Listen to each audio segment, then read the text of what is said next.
रहा है इन साइबर अपराधियों से एक कदम आगे। देखिए मेरे साथ साइबर अलर्ट हर शनिवार रात 10 बजे सिर्फ डीडी न्यूज पर।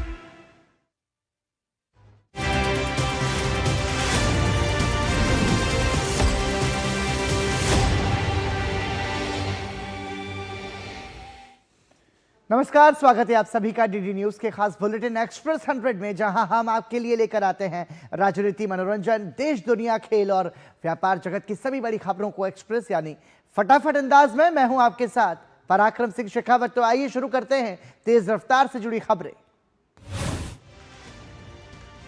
प्रधानमंत्री नरेंद्र मोदी आज परीक्षा पे चर्चा के 9वें संस्करण के माध्यम से देश के करोड़ों छात्रों से संवाद करेंगे। इस कार्यक्रम के माध्यम से प्रधानमंत्री मोदी खुद छात्रों के बीच जाकर कई महत्वपूर्ण अनुभव और जानकारियां साझा करते हैं। प्रधानमंत्री मोदी ने एक्स पर अपने विचार साझा करते हुए लिखा, इस बार परीक्षा पे चर्चा के दौरान परीक्षाओं से जुड़ी बहुत ही दिलचस्प बातों पर चर्चा होगी, जैसे कि टेंशन फ्री कैसे रहें और सिर्फ नंबरों के पीछे भागने के बजाय कुछ नया सीखने पर कैसे फोकस करें। संसद के बजट सत्र के दौरान आज दोनों सदनों में कई अहम विधायी कार्य सूचीबद्ध हैं। लोकसभा की कार्यसूची में केंद्रीय बजट 2026-27 पर चर्चा होगी। दोनों सदनों में प्राइवेट मेंबर बिजनेस के दौरान सांसद विभिन्न विधेयक पेश करेंगे। प्रश्नकाल के दौरान सांसद अलग अलग मंत्रालयों से महत्वपूर्ण सवाल पूछेंगे और शून्यकाल के दौरान सांसद लोकहित से जुड़े अहम मुद्दों को सदन में उठाएंगे। राज्यसभा में प्रधानमंत्री नरेंद्र मोदी ने गुरुवार को राष्ट्रपति के अभिभाषण पर धन्यवाद प्रस्ताव पर जवाब दिया। प्रधानमंत्री के जवाब के बाद सभापति सीपी राधाकृष्णन ने धन्यवाद प्रस्ताव को मतदान के लिए रखा। विपक्ष की अनुपस्थिति में यह प्रस्ताव राज्यसभा में ध्वनिमत से पारित हुआ। केंद्रीय गृह मंत्री अमित शाह 2 दिवसीय दौरे पर जम्मू कश्मीर में जम्मू हवाई अड्डे पर पहुंचने पर उपराज्यपाल मनोज सिन्हा ने गृह मंत्री का स्वागत किया। गृह मंत्री आज दूसरे दिन कई कार्यक्रमों में हिस्सा लेंगे। गृह मंत्री अमित शाह राज्य में सुरक्षा और विकास कार्यों की समीक्षा करने के साथ कठुआ जिले में सीमा चौकी गुरनाम और बोबिया का निरीक्षण करेंगे। साथ ही जवानों के कल्याण की 6 योजनाओं का डिजिटल माध्यम से लोकार्पण और शिलान्यास करेंगे। अमित शाह लोक भवन जम्मू में देश की सुरक्षा के लिए अपना सर्वोच्च बलिदान देने वाले शहीदों के परिजनों से भेंट कर नियुक्ति पत्र सौंपेंगे। राष्ट्रपति द्रौपदी मुर्मू आज ओडिशा के सिमलीपाल में आदिवासी समुदायों की महिलाओं और युवाओं से बातचीत करेंगी। वो भुवनेश्वर में ओडिशा सरकार द्वारा global finance and technology network के सहयोग से आयोजित ब्लैक स्वान समिट इंडिया में भी शामिल होंगी। मेघालय के पूर्वी जयंतिया हिल्स जिले में गुरुवार को एक अवैध कोयला खदान में विस्फोट होने से कम 18 मजदूरों की मौत हो गई। कई अन्य के फंसे होने की आशंका। सेशल्स गणराज्य के राष्ट्रपति डॉक्टर पैट्रिक हर्मिनी अपनी भारत की राजकीय यात्रा पर चेन्नई पहुंचे। वो 5 दिन की भारत यात्रा पर हैं। इस यात्रा का उद्देश्य भारत और सेशल्स की करीबी और मैत्रीपूर्ण साझेदारी को बेहतर बनाना है। आज doctor Herminie Anna university national centre for sustainable coastal management का दौरा करेंगे। इसके बाद वो फिक्की की बिजनेस राउंड टेबल कार्यक्रम में हिस्सा लेंगे। केंद्रीय वाणिज्य और उद्योग मंत्री पीयूष गोयल ने जापान के गुन्मा प्रांत के गवर्नर इचिता यामामोटो के साथ महत्वपूर्ण बैठक की। केंद्रीय मंत्री पीयूष गोयल ने कहा, भारत और जापान के बीच लंबे समय से चले आ रहे संबंधों को मजबूत करने पर चर्चा हुई, जिसमें आर्थिक सहयोग बढ़ाने, इनोवेशन को बढ़ावा देने और आपसी विकास और समृद्धि के अवसर बनाने पर ध्यान केंद्रित किया गया। प्रधानमंत्री मोदी 7 और 8 फरवरी को मलेशिया के दौरे पर, यह दौरा आसियान क्षेत्र के साथ संबंधों को मजबूत करने का अवसर भी प्रदान करेगा। विदेश मंत्रालय के सचिव पूर्वी क्षेत्र पी कुमारन ने कहा कि प्रधानमंत्री मोदी मलेशिया के प्रधानमंत्री अनवर इब्राहिम के निमंत्रण पर मलेशिया जा रहे हैं, जहां वो द्विपक्षीय वार्ता करेंगे और भारत मलेशिया व्यापक रणनीतिक साझेदारी के तहत प्रगति की समीक्षा करेंगे। केंद्र, नागालैंड सरकार और पूर्वी नागालैंड पीपुल्स ऑर्गेनाइजेशन ENPO ने frontier Nagaland territorial authority FNTA के गठन के लिए एक समझौते पर हस्ताक्षर किए। प्रधानमंत्री मोदी ने भारत सरकार, नागालैंड और ENPO के बीच दशकों से लंबित मुद्दों पर हुए ऐतिहासिक समझौतों को समृद्धशाली और शांतिपूर्ण पूर्वोत्तर के निर्माण की दिशा में बड़ा कदम बताया। प्रधानमंत्री मोदी ने एक्स पर गृह मंत्री अमित शाह के पोस्ट को रिपोस्ट करते हुए लिखा, यह ऐतिहासिक समझौता है जो विशेषकर पूर्वी नागालैंड को विकास के रास्ते पर तेजी से लेकर आएगा। कर्नाटक में स्थानीय निकाय चुनावों में अब EVM की जगह बैलेट पेपर में मतदान होगा। कर्नाटक मंत्रिमंडल ने आने वाले स्थानीय निकाय चुनावों से जुड़े संशोधन विधेयक को गुरुवार को मंजूरी दी। कैबिनेट ने कर्नाटक ग्राम स्वराज एवं पंचायती राज संशोधन विधेयक 2026 को मंजूरी दी। कैबिनेट बैठक के बाद राज्य के मंत्री HK पाटिल ने कहा, सरकार ने पंचायत चुनाव में मतपत्र और मतपेटियों के इस्तेमाल का निर्णय लिया। विदेश मंत्री डॉक्टर एस जयशंकर ने कहा कि भारत अमेरिका ऐतिहासिक व्यापार समझौता अब अंतिम चरण में और इसकी विस्तृत औपचारिकताएं बहुत जल्द पूरी कर ली जाएंगी। ये समझौता दोनों देशों के द्विपक्षीय संबंधों में एक नए दौर की शुरुआत करेगा, जिसमें संबंधों के लिए व्यापक संभावनाएं मौजूद हैं। 16 से 20 फरवरी तक दिल्ली में आयोजित होने जा रहे इंडिया एआई इंपैक्ट समिट के लिए दुनिया भर से प्रतिनिधिमंडल भारत पहुंचेंगे। इस शिखर सम्मेलन का एक महत्वपूर्ण स्तंभ उद्योग जगत की सहभागिता। भारतीय शिक्षिका रूबल नागी ने ग्लोबल टीचर प्राइज 2026 जीता। दुबई में आयोजित विश्व सरकार शिखर सम्मेलन में उन्हें $10 लाख का पुरस्कार प्रदान किया गया। दुनिया की प्रमुख प्लास्टिक प्रदर्शनियों में से एक प्लास्ट इंडिया 2026 नई दिल्ली में शुरू हुई 6 दिन के इस आयोजन का उद्देश्य विनिर्माण आधारित विकास और बड़े पैमाने पर रोजगार सृजन के लिए आत्मनिर्भर औद्योगिक आधार का निर्माण करना। इलेक्ट्रॉनिक्स और सूचना प्रौद्योगिकी मंत्रालय की सचिव एस कृष्णन ने केंद्रीय बजट 2026-27 की प्रशंसा करते हुए इसे टैग बजट बताया। भारतीय रेल ने इस वर्ष होली पर विशेष रेलगाड़ियों का रिकॉर्ड संख्या में परिचालन की घोषणा की। इसका उद्देश्य त्योहारों के मौसम में यात्रियों की सुगम और चिंतामुक्त यात्रा सुनिश्चित करना। मंत्रालय ने कहा कि यात्रियों की बढ़ती मांग को पूरा करने के लिए देश भर में 1410 से अधिक होली स्पेशल रेलगाड़ियां चलाई जाएंगी। यह संख्या बढ़कर 1500 तक पहुंचने की उम्मीद। इनोवेशन ब्रिज फ्रेमवर्क के तहत डीआरडीओ और डिफेंस इनोवेशन यूनिट के बीच संभावित सहयोग पर चर्चा। बैठक का समापन एक परियोजना समझौते पर हस्ताक्षर के साथ हुआ।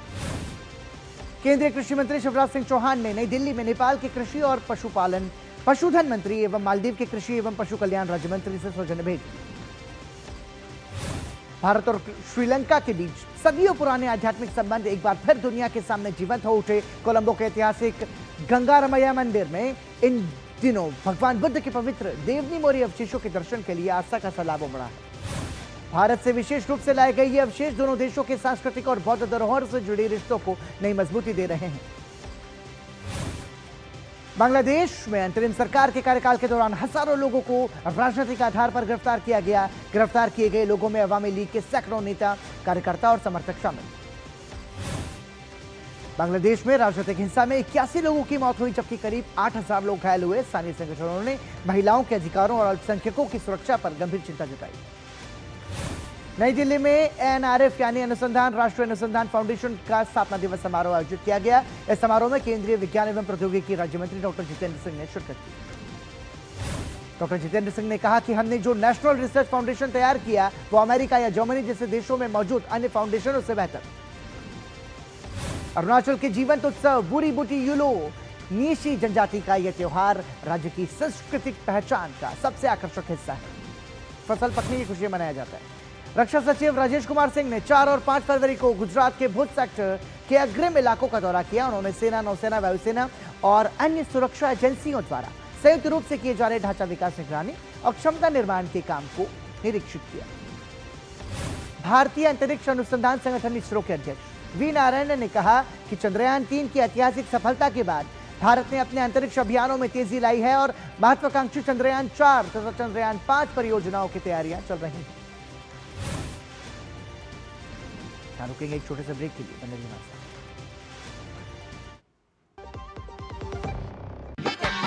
जो भी पके ऐसा पके, जहाँ भी हो जो खींचा चला, इसी दिल हो या पुलियो करे, वांगी भात हो या पोड़ी मसाला, रसम पाउडर या सांभर मसाला, असली मसाले सच सच MDH। विभाग अनेक कंप्लेंट बॉक्स 1।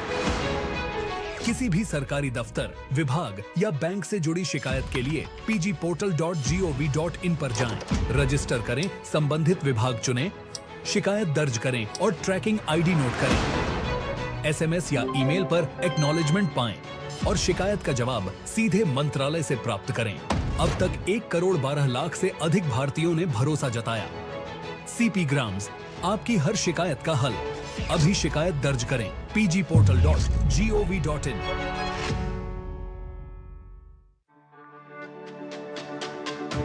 मेरी पसंद, मेरी पसंद, मेरी पसंद, मेरी पसंद, हमारी पसंद, हम सबकी पसंद।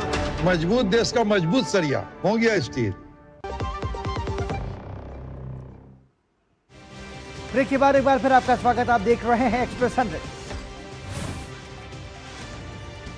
हरियाणा का भारत में विकास में अहम योगदान। जहां प्रधानमंत्री प्रगति मंच के तहत 112 परियोजनाओं पर निगरानी की जा रही है, इनमें से 57 परियोजनाएं चालू हो चुकी हैं। आंध्र प्रदेश राष्ट्रीय अवसंरचना परियोजना में अग्रणी भूमिका निभाते हुए विभिन्न रणनीतिक क्षेत्रों में 7.5 लाख करोड़ के निवेश के साथ 210 परियोजनाओं की निगरानी कर रहा है। दक्षिण एशिया में कृषि वानिकी को नई दिशा देने वाले अंतर्राष्ट्रीय सम्मेलन 2026 का नई दिल्ली के पूसा कैंपस में आगाज। जम्मू कश्मीर के शोपियां में भारतीय सेना ने जश्न चिल्लई कला का आयोजन किया। इस दौरान स्थानीय संगीत, सांस्कृतिक और पारंपरिक कार्यक्रम आयोजित किए गए। मध्य प्रदेश के ग्वालियर में राजमाता विजयाराजे सिंधिया एग्रीकल्चर यूनिवर्सिटी ने एरोनोटिक्स इकाई का इस्तेमाल करके हवा में आलू उगाने की तकनीक विकसित की। अमृत उद्यान आम जनता के लिए 3 फरवरी से 31 मार्च तक खुला रहेगा। अमृत उद्यान की जो एंट्री है वो मुफ्त है। अमृत उद्यान में लगे QR कोड स्कैन करके फूलों और पौधों की जानकारी ले सकते हैं। महाशिवरात्रि पर्व के अवसर पर आगामी 15 फरवरी को रांची पहाड़ी मंदिर में आयोजित अनुष्ठान को लेकर विधि व्यवस्था और श्रद्धालुओं की सुविधा को लेकर समाहरणालय सभागार में बैठक हुई। मौसम विभाग ने जम्मू कश्मीर, लद्दाख, हिमाचल प्रदेश और उत्तराखंड में बारिश और बर्फबारी का अनुमान जताया। मौसम विभाग ने कहा कि उत्तराखंड, उत्तर प्रदेश, मध्य प्रदेश और बिहार में घना कोहरा छाए रहने की संभावना। अगले 2 दिनों तक हिमाचल प्रदेश में भी ऐसे ही हालात रहने की संभावना। अगले 3 दिनों के दौरान पूर्वी भारत में न्यूनतम तापमान में 2 से 3 डिग्री सेल्सियस की धीरे धीरे गिरावट आएगी। भारत और खाड़ी सहयोग परिषद ने मुक्त व्यापार समझौते के लिए संदर्भ शर्तों पर हस्ताक्षर किए। यह FTA के दायरे और कार्यप्रणाली को तय करेगा। इस दौरान केंद्रीय मंत्री पीयूष गोयल, राज्य मंत्री जितिन प्रसाद और वाणिज्य सचिव राजीव चक्रवाल मौजूद रहे। गोयल ने कहा कि यह समझौता व्यापार, निवेश और रोजगार के अवसर को बढ़ाएगा। केंद्रीय गृह मंत्री और सहकारिता मंत्री अमित शाह ने नई दिल्ली में भारत टैक्सी का शुभारंभ किया। योजना में ड्राइवर्स को मुनाफे का हिस्सा, पेंशन और बीमा के फायदे मिलेंगे। रेल मंत्री अश्विनी वैष्णव ने बताया कि अमृत भारत स्टेशन योजना के तहत 172 रेलवे स्टेशन का पुनर्विकास हुआ। पूरा योजना में आधुनिक सुविधाओं जैसे foot over bridge, lift, escalator, बेहतर पार्किंग और कियोस्क शामिल है।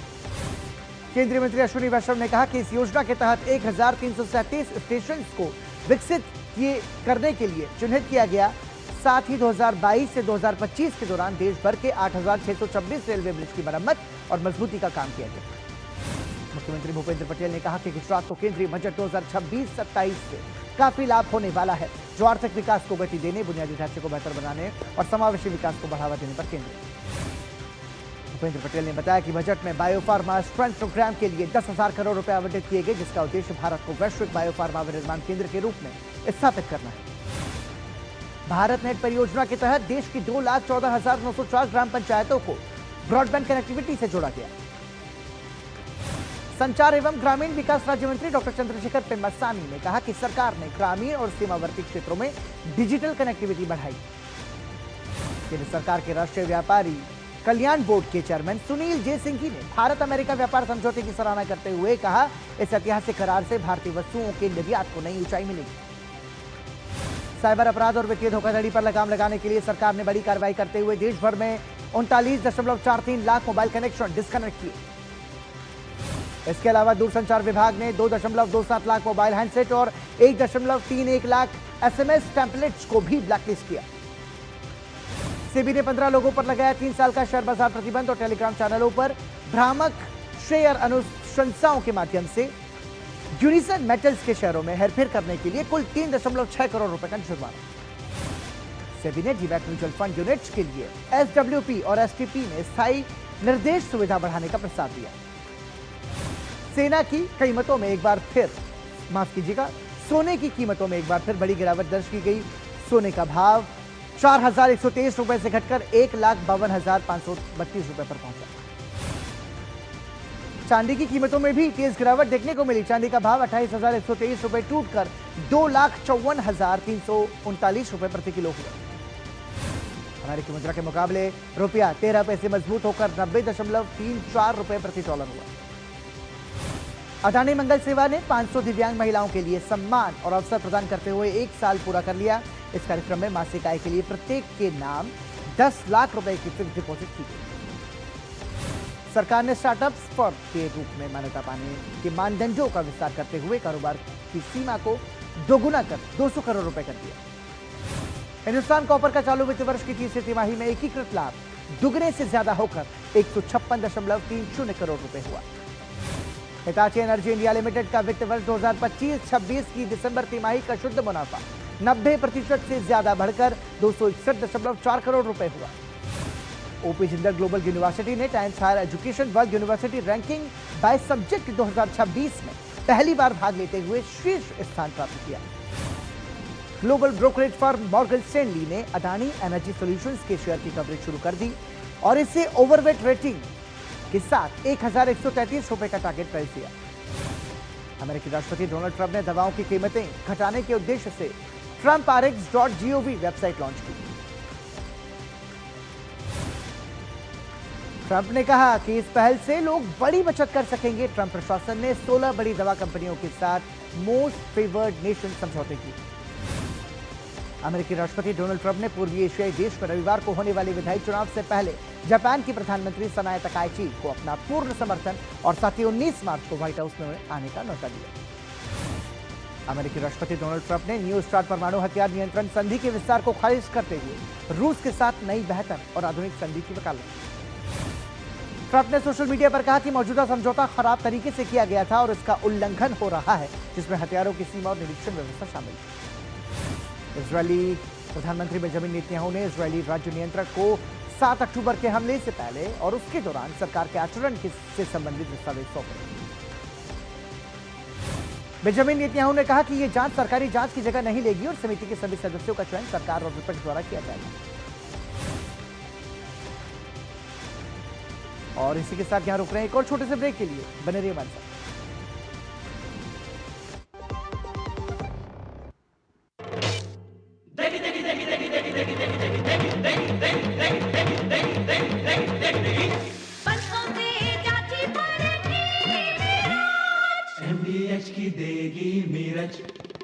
देगी मिर्च का तड़का, अंग अंग फड़का। MDH की देगी मिर्च।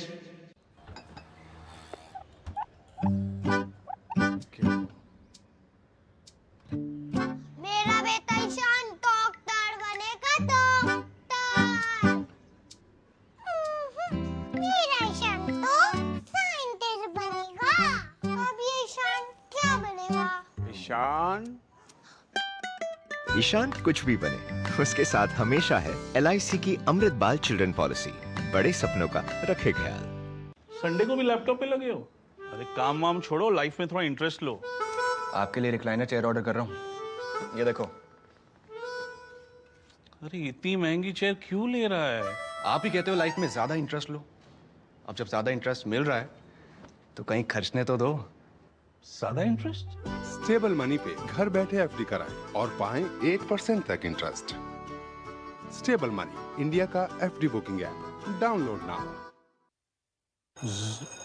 Message message message. Dear investor, एक एक्सपर्ट स्टॉक टिप खास आपके लिए। ये ऐप डाउनलोड करो और पैसे डबल करो। एक्सपर्ट जी, बदमाश का बाप हूँ मैं। ऐप डाउनलोड करने से पहले मैं आपका पूरा रिपोर्ट कार्ड निकालूंगा। मैं मूर्ख नहीं हूँ। डिस्टेंस। UPI कहता है अगर कोई ऐसी सलाह दे तो पहले एडवाइजर की पूरी जांच कर ले और कहे मैं मूर्ख नहीं।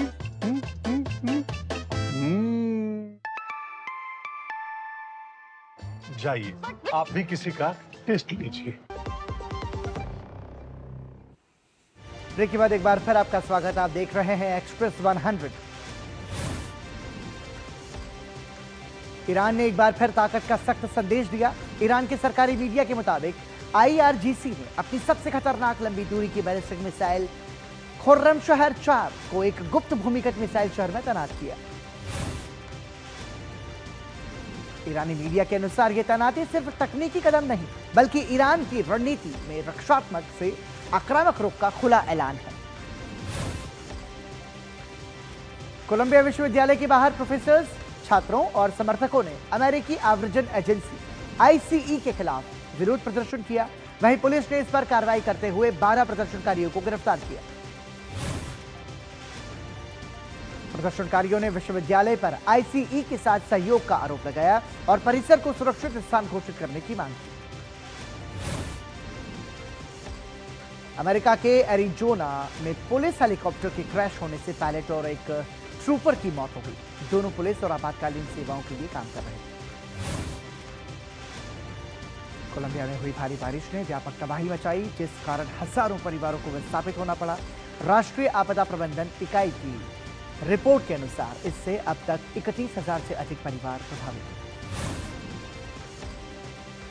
भारी बारिश से सबसे अधिक नुकसान कोडोर्बा में हुआ, जहां 27,000 परिवार गंभीर रूप से प्रभावित हुए। अधिकारियों के मुताबिक ये बारिश उत्तरी गोलार्ध के ठंडे मोर्चे, ब्राजीलियाई अमेजन की नमी और कम दाब प्रणाली के कारण हुई। मोरक्को के उत्तर पश्चिमी लराचे प्रांत में भारी बारिश के कारण भीषण बाढ़ आई। उफंती नदियों और बांधों से पानी छोड़े जाने के चलते 1.43 लाख से अधिक लोगों को सुरक्षित स्थानों पर पहुंचाया गया। अंडर 19 क्रिकेट विश्व कप के फाइनल में आज भारत का सामना इंग्लैंड से। दोनों टीमें आज दोपहर 1 बजे से हरारे में भिड़ेंगी।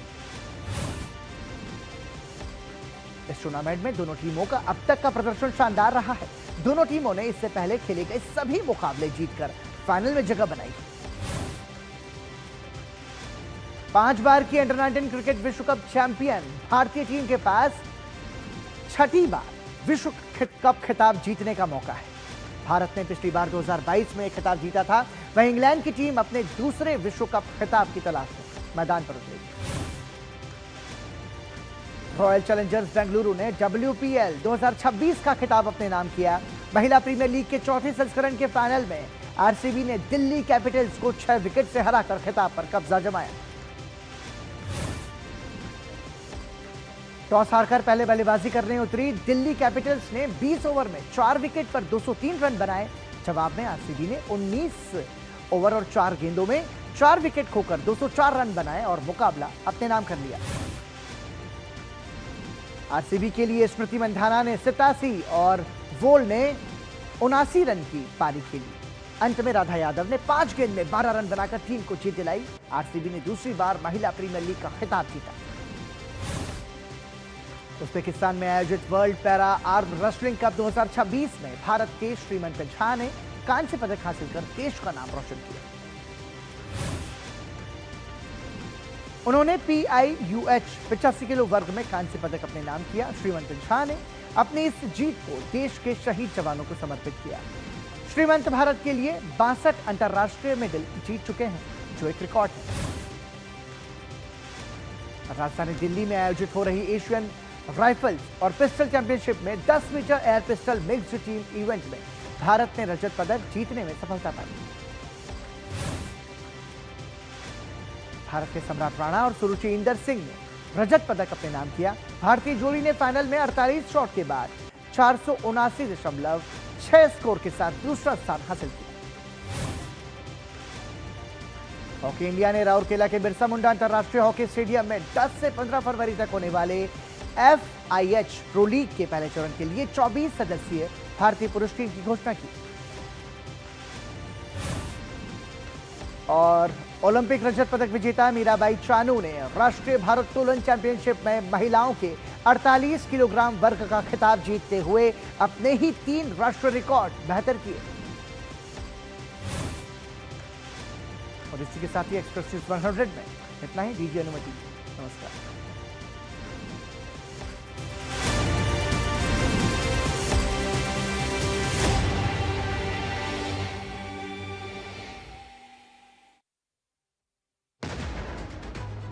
भारत की सेना ने स्ट्राइक की है।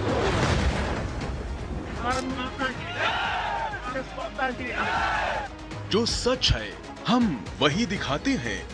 किस तरह की चुनौतियां हमारी रेस्क्यू टीम को आ रही हैं। शूर, सनसनी नहीं, भरोसा जगाते हैं।